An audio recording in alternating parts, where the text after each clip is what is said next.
Good morning, everybody, and welcome to Smack the Markets midweek market update and live stream. As usual, if I can ask you, whilst we're just waiting for people to join and log in, to take a quick look at the risk disclaimer and have a quick read and make sure that you're comfortable with it.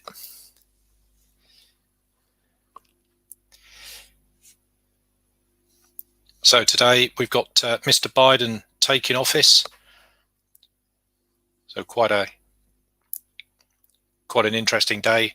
He's likely to be speaking later as well. He's scheduled to speak, although we don't have any sort of times for that.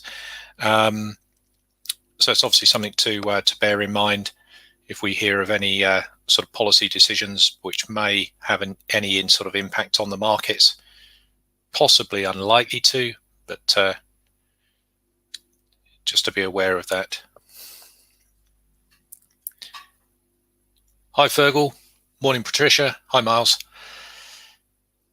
Okay, so let's come over to the markets. Hopefully you're happy with the and well aware of the disclaimers. Basically what we're saying is that we're not licensed to be able to give advice.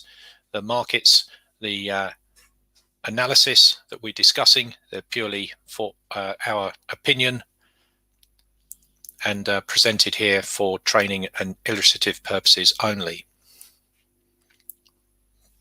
Morning, Mark. Okay, so today we've got, as I say, fairly interesting sort of schedule. There's a few things on the schedule today, which Fergal mentioned earlier. There seems to be a quite a lack of US dollar news. The main event, of course, Mr. Biden's inauguration. We've got quite a bit of news, 3-star announcements from the Caddy coming through this afternoon, and that's probably the main events, with another 3-star Great British Pound announcement at 5 o'clock this evening.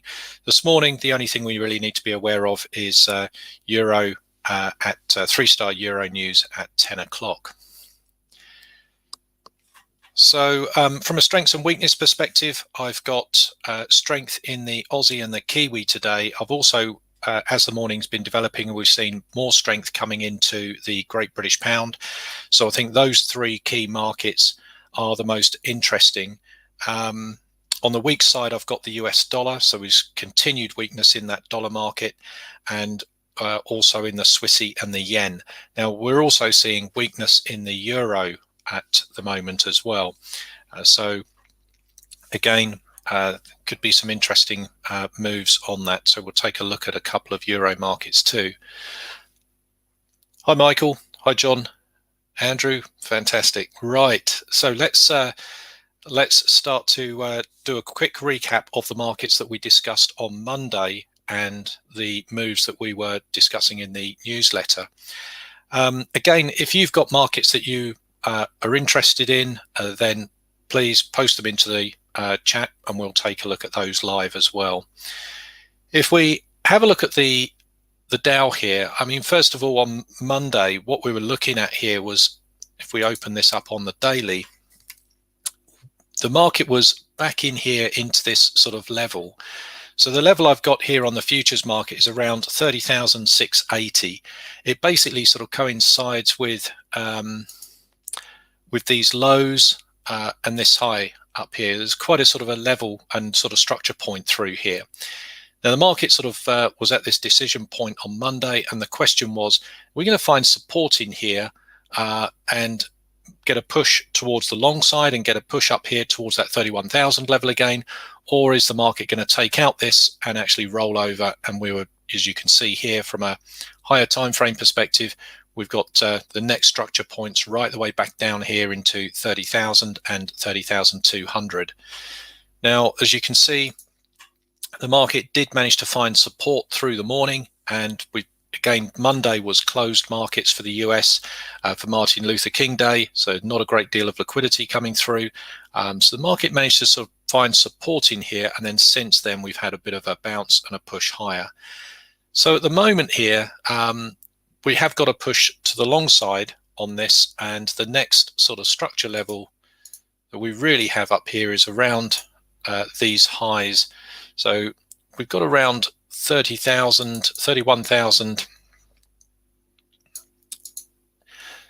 it's around 31,115 on the futures contract, which takes in these highs here. It's slightly higher here on the cash market, but the structure's the same. So again, we've just got continued sort of sideways price action at the moment. I would look for this to be more on the bullish side, and take the lead from the Nasdaq and the S&Ps, which again, both markets are looking slightly more bullish than the price action on the Dow. If we just come down to the local slower time frame again, I'm not really going to see an awful lot in here, but what we can see is that around these lows that this price has been putting in through this range here, you can see the style of candles. We've got exhaustion candles after exhaustion candles here. It also sort of coincides with the previous sort of highs in here as well. And if you notice what that level is, 30,900, and that's a level that we've got on our intraday time frames as intraday support and resistance as well. So quite an interesting sort of point here that the market's actually sort of finding support at these structures. So as long as the market can hold up here, then I would look for continuation to the long side, but it's not going to get there unless we get some momentum behind it and we get some development here of trends, which we're not seeing at the moment. So let's come back and take a look at some other markets. We looked at gold. Let's come and take a look at gold. We said on Monday, if we just put in our 4-hour chart here, and let me just mark in our level at 1826.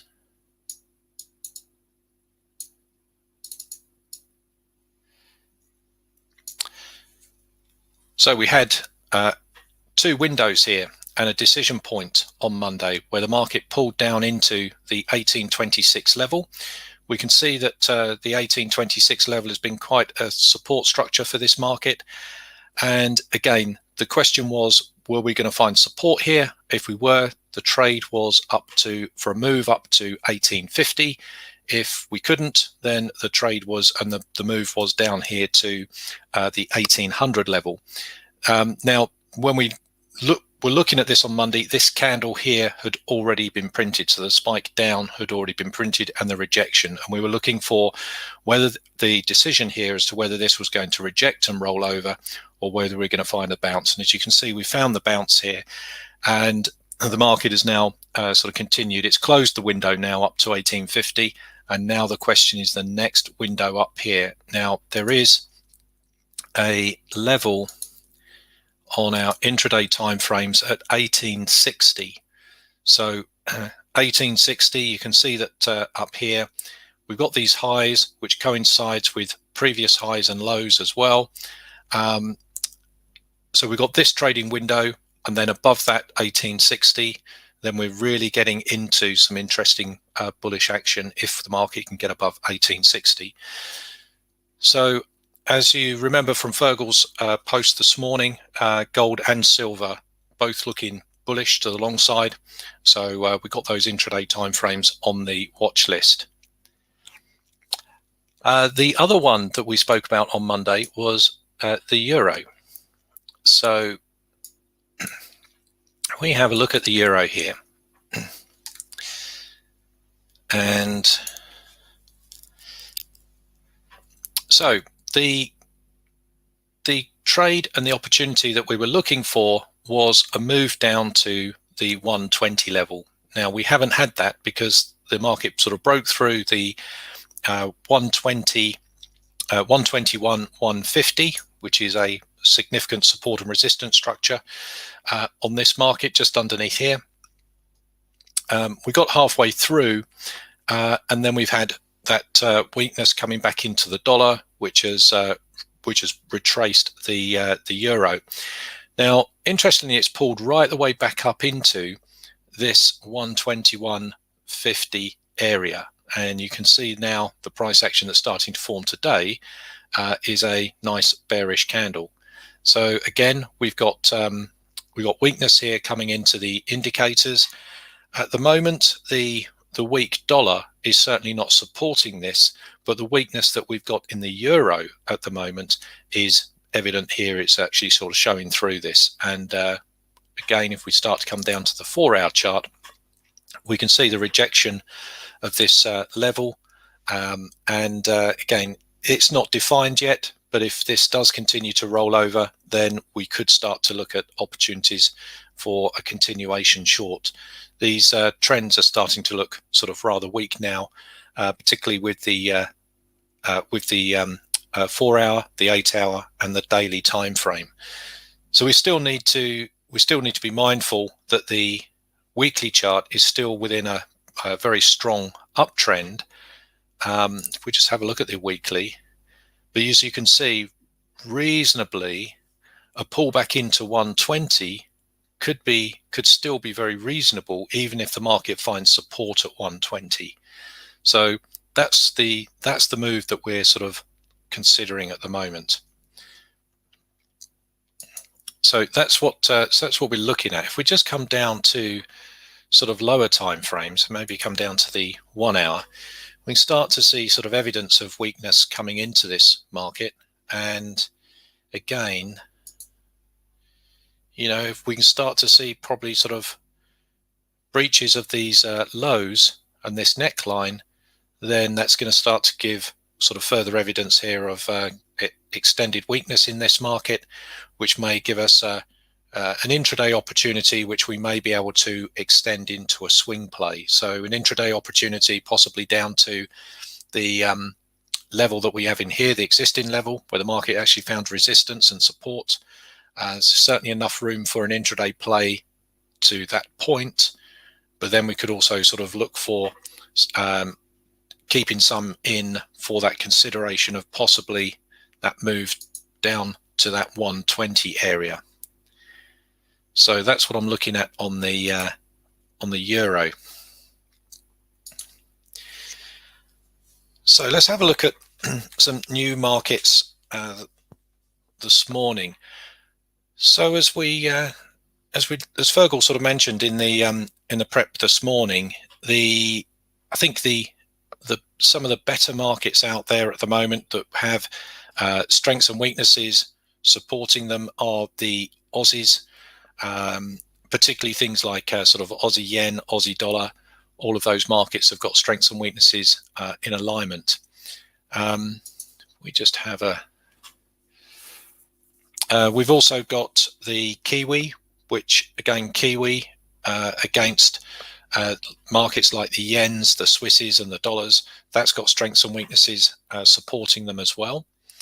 And also Great British Pound, which has got more strength coming through it. So Fergal went through a lot of the euros this morning. Sorry, a lot of the Aussies this morning. If we just take a look at some of these sterling markets. Now, sterling has had a bit of a move this morning, and I still like this from a strength perspective, a fundamental strength perspective. I still like Great British Pound long. I think it's still got some readjustment to do after sort of Brexit, and there's certainly a lot of sort of pricing in here that a belief of the UK maybe being slightly ahead of the curve against some other nations with the vaccine sort of rollout. So, and that meaning that life may get back to normal slightly earlier than some other places. That said, from a technical perspective, we've still got, you know, this is still looking very nice from a technical perspective. And since Monday, we've had this nice sort of breakout here, this pullback and extension of cable. So as I said, we've got strengths and weaknesses supporting these. We've got again continuation long on these lower time frames.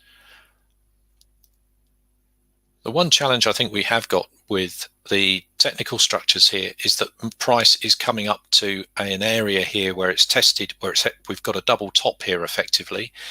So we had a double top at this point with divergence that indicated a sell-off. We've had the sell-off, market came into support, and now we've got the rebound again. So from this point, things are looking okay, but we do want to be aware of how the market reacts around the double high here, and that's around that sort of 137 price point. So again, we just want to be mindful of any potential intraday resistance here, and there certainly could be a bit of a retracement, could be well in order before a breakthrough. So let's have a look at some of the other markets related to sterling.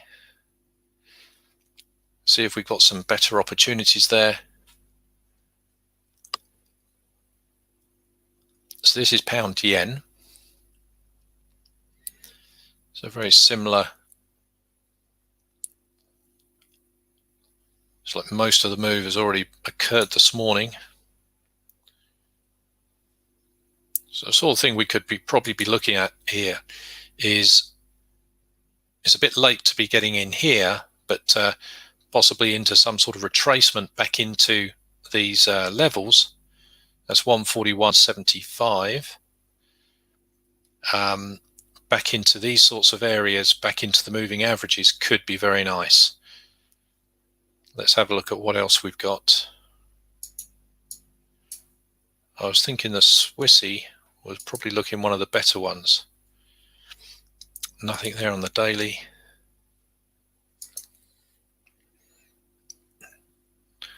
I think the Swissy's moved too much this morning already.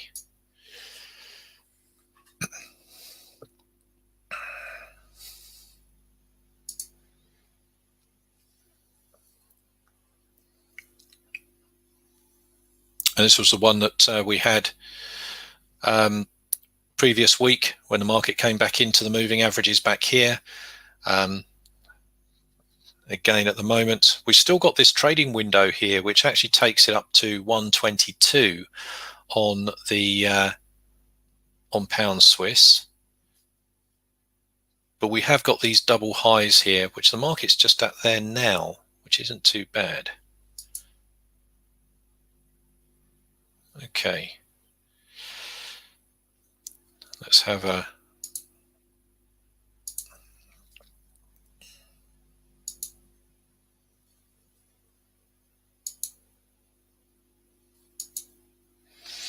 so we can see these highs up here where we've been tested sort of 1, 2, 3, 4 times. Market's just got through there and quite a bit of extension at the moment, even on the 1 hour time frame. So we really need to wait for the pullback on this, but a pullback into support into this sort of area and some sort of opportunity above there up to that 122 area gives us quite a nice sort of clean window and quite a level to draw the market to. So 122, quite a significant price point on this market, and again it's just up here off the chart.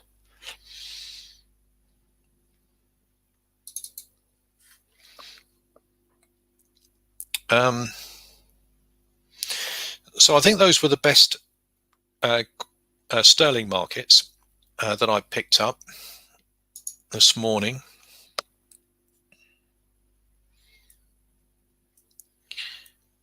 There's pound against the Aussie, the Kiwi, that's going to be strength against strength. One that we could look at, we haven't actually, it's a market that I haven't actually traded for a long time, is Euro GDP.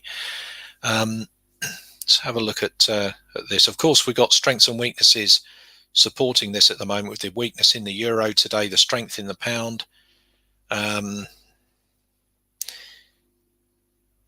If we look at this on the daily time frame, there is a bit of a level through here, you can see. So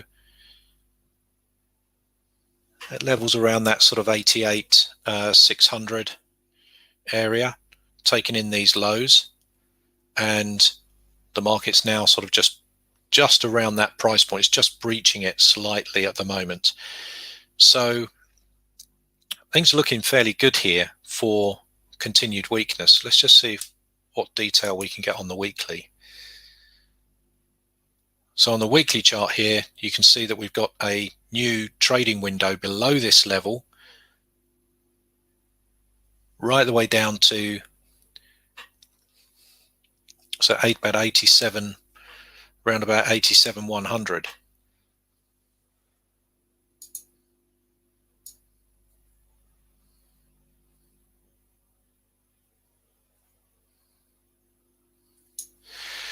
In fact, it's probably a little bit lower.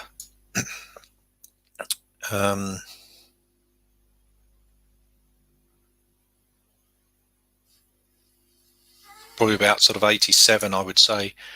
So that 87 sort of price point, that's a huge trading window you can see there. There's every time the market's taken out these levels, it's gone straight to the other side. You can see that without really any hesitation on these on the bigger picture here.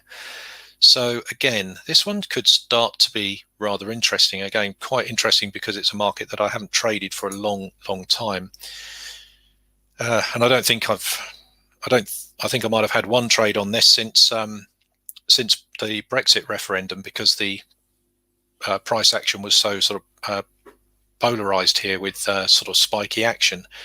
But this trading window here could start to be really quite interesting. You can see that we're already in the context of a short trend. The market's tested this level here multiple times and bounced off it. This time it's looking more bearish than and more positive to be breaking through this in a continuation than I think any time in the past. So the sort of thing that we need to wait for here is a break and a pullback. So if we have a look at this on things like 4-hour time frames, we can see that we just got far too much extension here. So we need to let this go, wait for the pullback, and then look for the rejection of the pullback.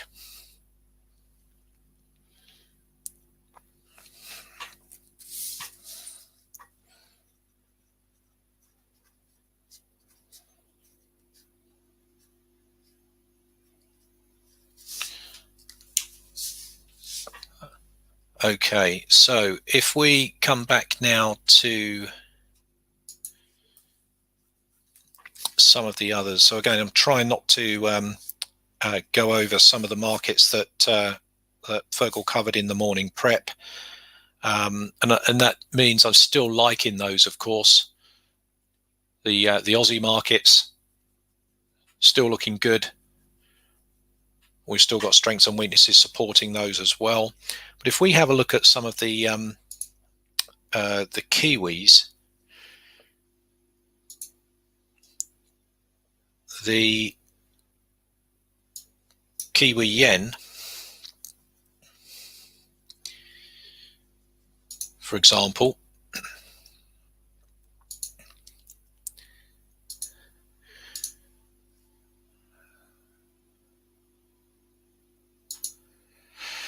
so if we zoom into this price action here,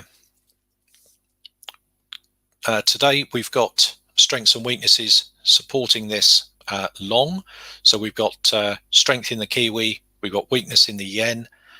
You can see that we've got this level here that the market has tested twice, broken through, found support, moved higher, and it's pulled back under, and now finding pushing back up to break this potential resistance. So we had the resistance and the support area here.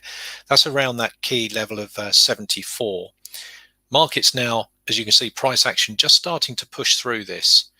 And if we can push through this, then this level is going to act as support, and this could start to give us a bit of an opportunity to the long side. If we come down to the 4-hour time frame and just zoom out of this so we can see the sort of context of this a little bit clearer, we can see the sort of breakthrough, the pullback. So now we've already had the pullback. You've had the potential setup here for a continuation short and a rebreak of 74. You can see that that didn't really have an awful lot of legs on this. It didn't have enough to continue the trend, and now the market's put in a higher low. Price is now trying to push up to break the higher high, which is also going to break that 74 level. And if we can get up here, then that just gives us evidence here of a trend change on the sort of mid-time frames.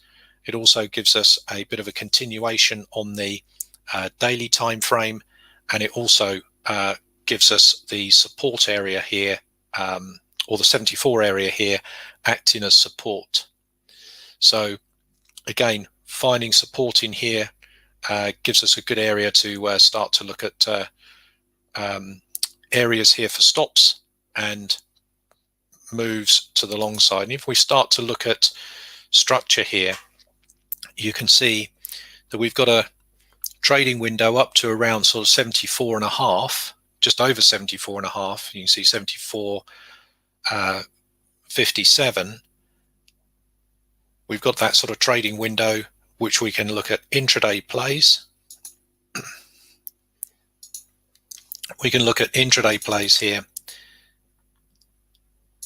up to this sort of price point, and possibly even keep it into a swing if we believe it's still got strength to break through this level and continue. And that's sort of turning that into a sort of daily play and a weekly play. I mean, bear in mind, if we look at this from the weekly time frame, we shouldn't ignore at the moment that the weekly is looking rather attractive, at a potential attractive place from the perspective that we may be finding a bit of support here. We may be finding a turnaround and a continuation of the Kiwi yen trend to the long side. We're certainly at that sort of decision point area at the moment.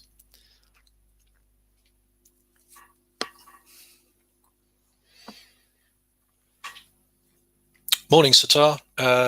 Great British Pound against the Aussie. Yeah, we can have a look at that. The reason why, the one reason what sort of put me off the pound against the Aussie is that both markets are strong this morning. So we're sort of trading strength against strength. But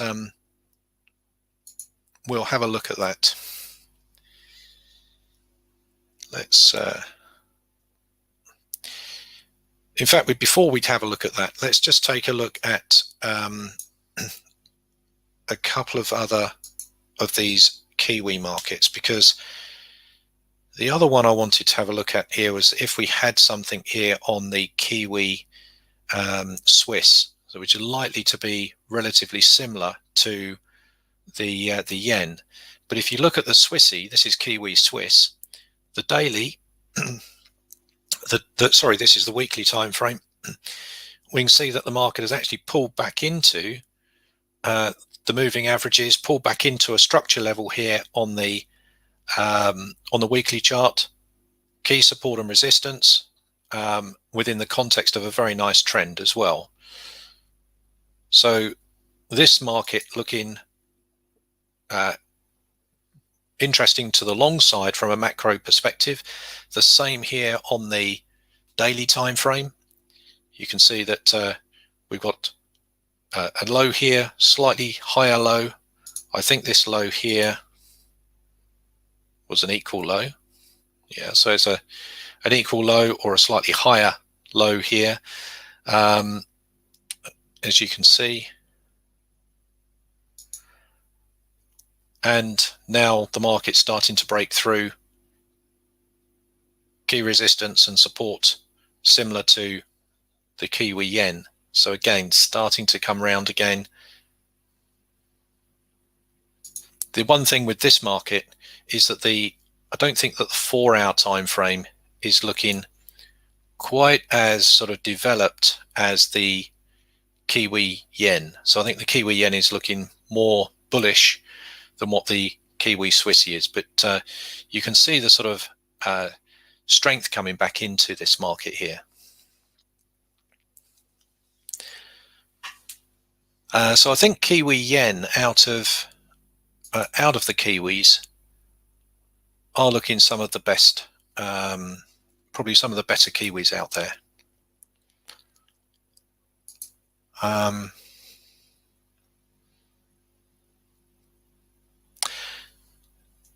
was, yeah, I mean the Euro Kiwi did have some interesting price action this morning. As the market came back into 1.7, you have a look at this on the 4-hour time frame. The one problem we have with this is that we've got overwhelming strengths and weaknesses in the wrong direction for this at the moment. So this is a sort of thing that I keep on the watch list to see if we get a change in the underlying dynamics of strong against weak markets. But at the moment, the market has pulled back into an interesting area, certainly from a trading technical perspective, but from a 4-hour time frame, if you kind of come up to the daily time frame, you might start to think that this is almost sort of cancelling itself out, because you've got a setup here in the process of setting up from a more shorter perspective, from a technical perspective, and even coming up to the weekly. Again, the weekly is in a solid short trend as well. So even though they looks nice on the 4-hour time frame as a technical setup, it's not a market that I will consider at the moment. Not until we see some complete change in the strengths and weaknesses.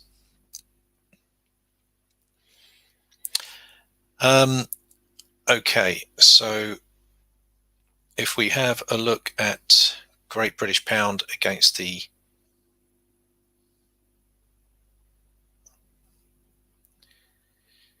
Great British Pound against the Aussie, wasn't it?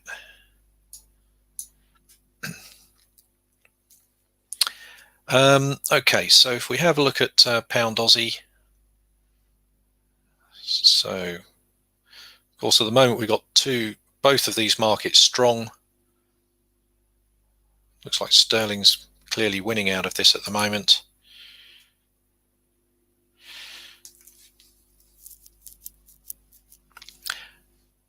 From a daily perspective, we're coming up into some areas of support, but let's have a look on the 4-hour. I mean, this is likely to be a bit of a choppy ride with this market, whilst we've got both markets being strong, and that's the problem. There is a bit of a breakout here. You could sort of look at a bit of a breakout, and there might be enough of the 1-to-1 up to the next level for the next sort of trading window, but I think that there are plenty of easier markets, sterling markets out there at the moment. Let's have a look at it on the lower time frames. Yeah. So it looks like the sterling is slightly stronger than the Aussie. Looks like it's sort of being dragged up, but it doesn't look like it's going to be an easy market to trade at this moment in time. Fairly wide stops on here. I still prefer, out of the sterling markets, I think the sterling yen, sterling Swissy, sterling dollar, they've got the alignment of the strengths and weaknesses, and they've obviously got much more momentum behind them today because of that.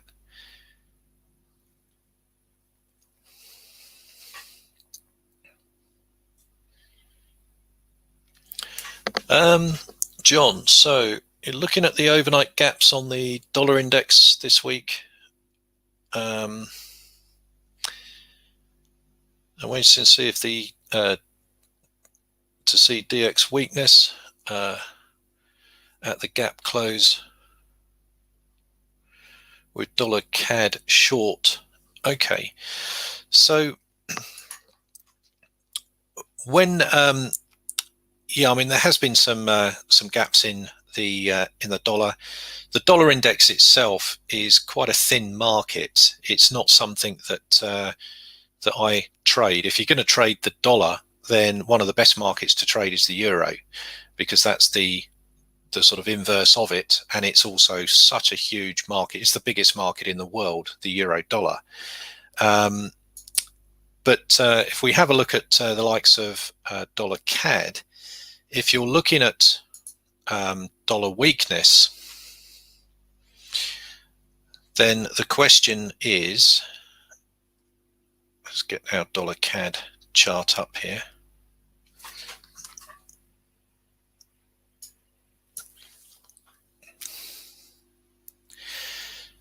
So the question is, I suppose, with the dollar, is that it's sitting around, the dollar index is sitting around that sort of 9,400 sort of price point at the moment. Whether are we going to see continued weakness, or is the market going to find support? From an intraday perspective, the dollar index is in a long trend, not an easy trend, but it is trending to the long side. And the dollar itself, of course, is a market that is moved very much on sort of fundamentals. There's certainly enough going on at the moment which could, with a new president coming into office, that could have a bit of an impact on that. If you're looking at dollar weakness, then we could see, and I can see the gap that you're looking at there, John. I think you're looking at a gap down for a move back down to 90 on the dollar index, aren't you? Which would then, in theory, if we've got weakness in the dollar, that would help dollar CAD to move to the short side. I think that's what you're looking at. So let's have a look.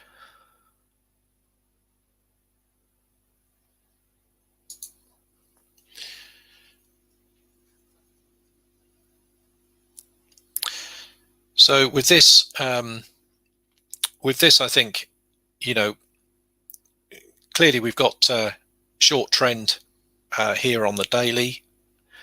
So a continuation of this. We've just seen a new lower high put in. So a break of this level, you can almost actually see that 1,270 level in the dollar CAD. You can almost sort of line that up with the 9,400 area on the dollar index. So actually breaking down to these lows would give you technically, let's say, a move for the dollar down to that 90 level. So if the dollar continues to weaken, we could see this move down to these lows, completing the leg of this trend. So from that perspective, we've certainly got I can see the correlation that you're looking at.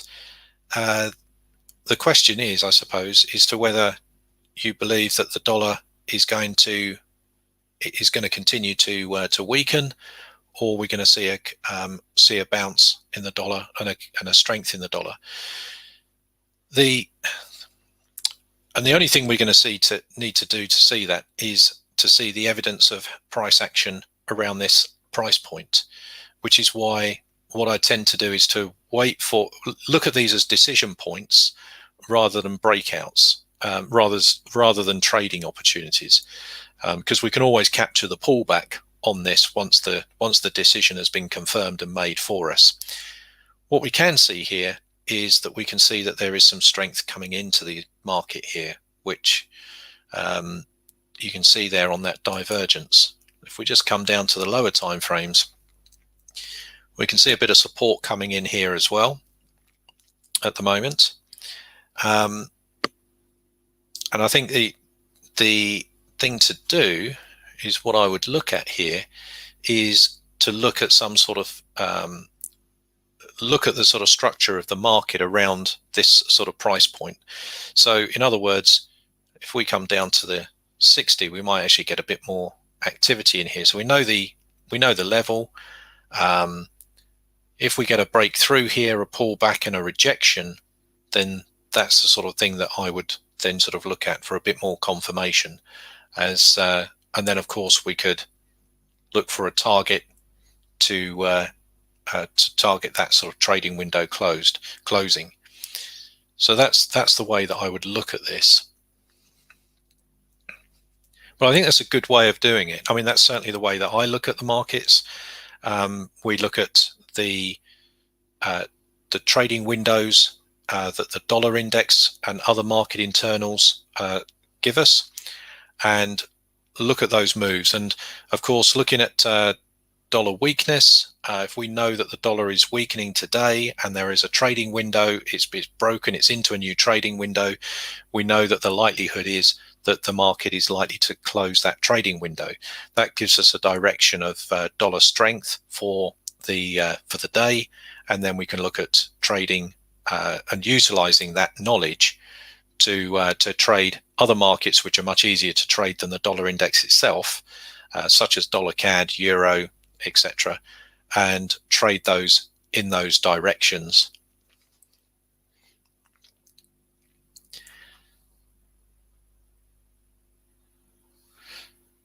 So, okay. So let me just take a look at the watch list at the moment, and just looking at the time, we need to start wrapping up. But I just want to take a look and see what else we've got developing at the moment.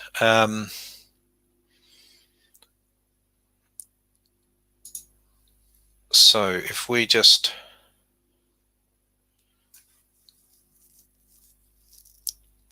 I was just noticing that the Aussie dollar here on the 1 hour is actually sort of pulling back into the sort of moving averages, starting to look sort of quite nice here from a technical perspective. The only thing with the Aussie dollar is I think we really need this a little bit higher. And the reason being is if we look at this on the 4 hour,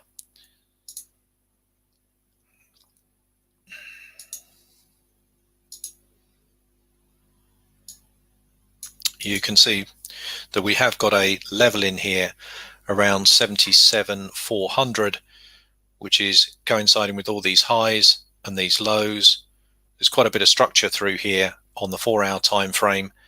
So I wouldn't want to be getting in positioned to trade straight into that level on a 60-minute chart. As you can see, we wouldn't have enough to get 1-to-1 before we got to this level. So for me, I just want the Aussie dollar to be slightly higher. It's going in the right direction, but the Aussie dollar bracketing, a setup bracketing this level or above this level would be much more ideal, because then we have much cleaner price action, even if we start to look at up here to around that sort of 77.80 area. Super. Okay, so let's start to wrap up. We've been going again for a little bit longer than we plan, but some great markets out there to keep an eye on. Certainly quite a bit to keep an eye on this morning, which is nice. Certainly nice for a change, and we'll follow up as these markets progress in the trading room. So thank you very much for everyone joining. I certainly hope you found it useful. Again, if you like these sessions, please hit the thumbs up, subscribe to the new YouTube channel, and hit the notifications tab, and that way you'll be notified when we publish these and run these sessions again. Or pop over to the Smack the Markets website, sign up to our newsletter, and we'll email you the links when we run these sessions automatically. Okay, Thank you very much, everybody, and speak to you in the trading room. Bye for now.